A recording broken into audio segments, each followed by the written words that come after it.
Sandra Miller from Biohacking Wellness, your health coach, and I thought it might be a good idea for me today to talk about why I'm talking about ketogenic diets so much when there's so much in health that I could be talking about. Well, I'm going to tell you. See, for a very long time, I've looked down many avenues in search of good health for myself and for my clients, and I always followed the science to the best of my ability to bring people the most up-to-date information that there is out there today on health, whether it be vitamins and supplements, styles of eating, forms of exercise, ways to reduce stress. All of those things are important, but what we put into our body, what we breathe, what we eat, what we drink, those things are extremely important because food is information to the body. So if food is information, then what are we telling our body to do based on the food we eat? And that's the conversation that I want to have today. I want to talk about what's wrong with glucose as a fuel.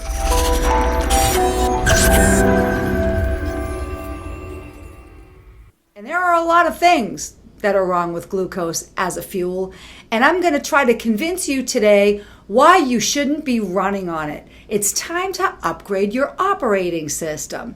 And the reason for that is this. Human beings are like hybrid vehicles. They can run off of several different types of fuels, okay? Not just two. They can run off glucose. They can run off of ketones. They can also run off of lactic acid. But that's a really bad fuel, and it doesn't last long.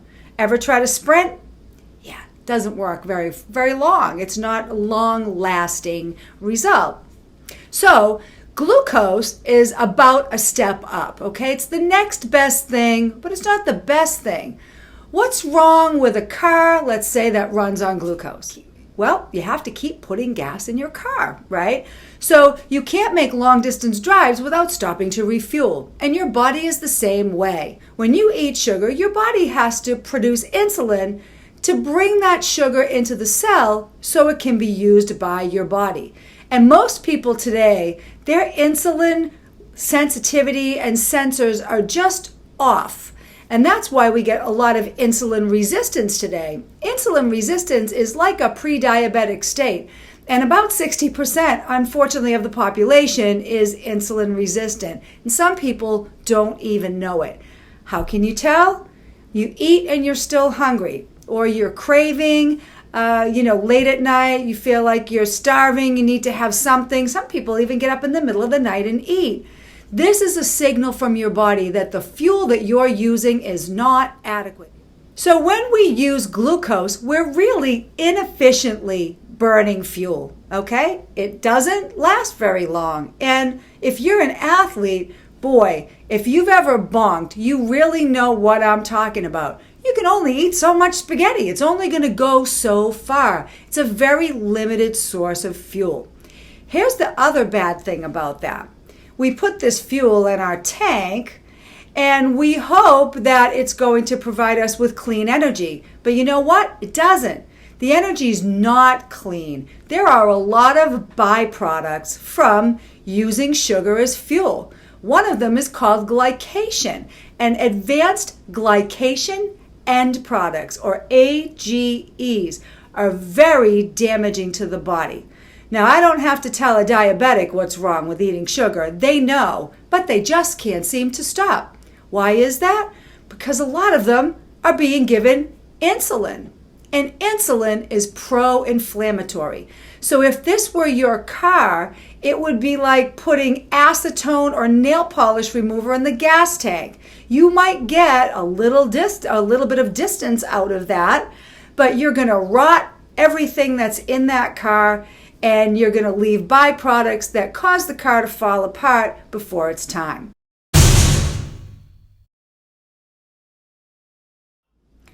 So, with glucose, we have to keep filling our tank. It's not a great source of fuel, and it doesn't last us a long time.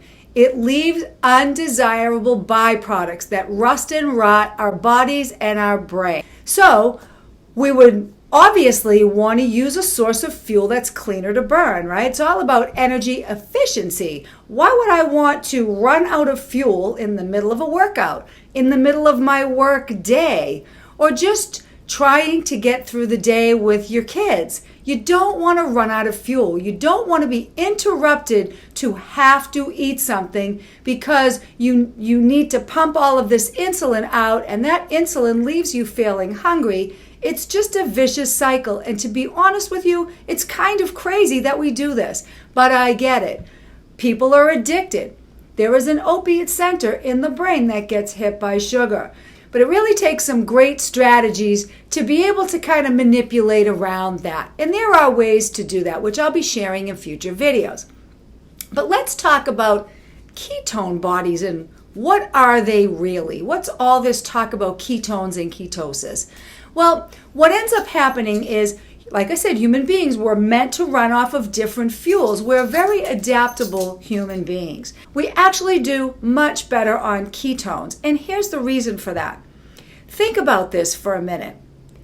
If we had a fuel that did not run out, that was not inflammatory or didn't rust our engine, that was more beneficial than it was harmful, why would we not want to use that fuel? Of course we would, right?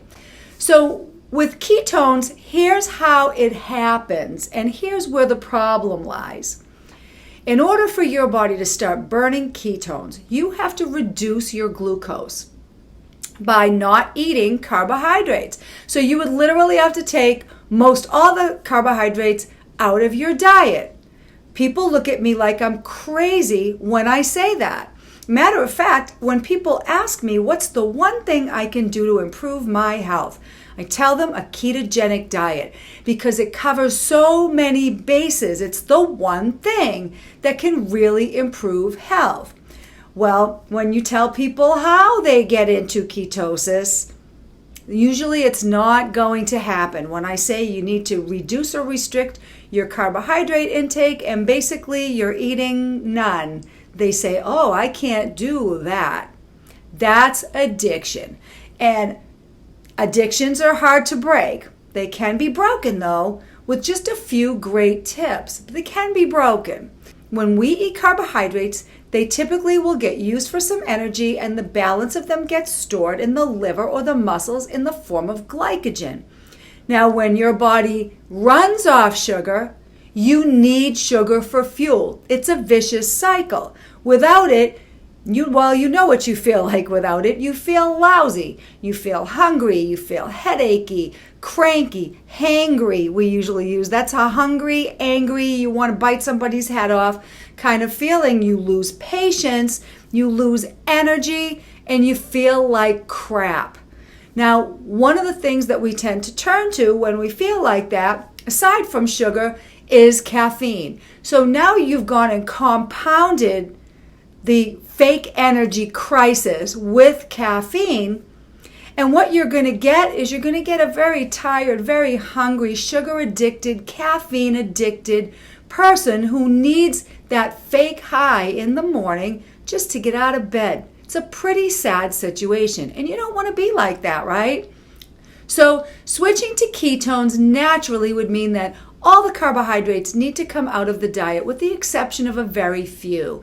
Typically, it's about 25 to 30 grams, but really no more than 50 in order for this to be ideal. Now, some people can do it in a week. Other people take a month or more. And even folks who do it fairly quickly are not completely adapted to using ketones for sometimes a few weeks. So the best benefits come in a few weeks where most people never even make it that long.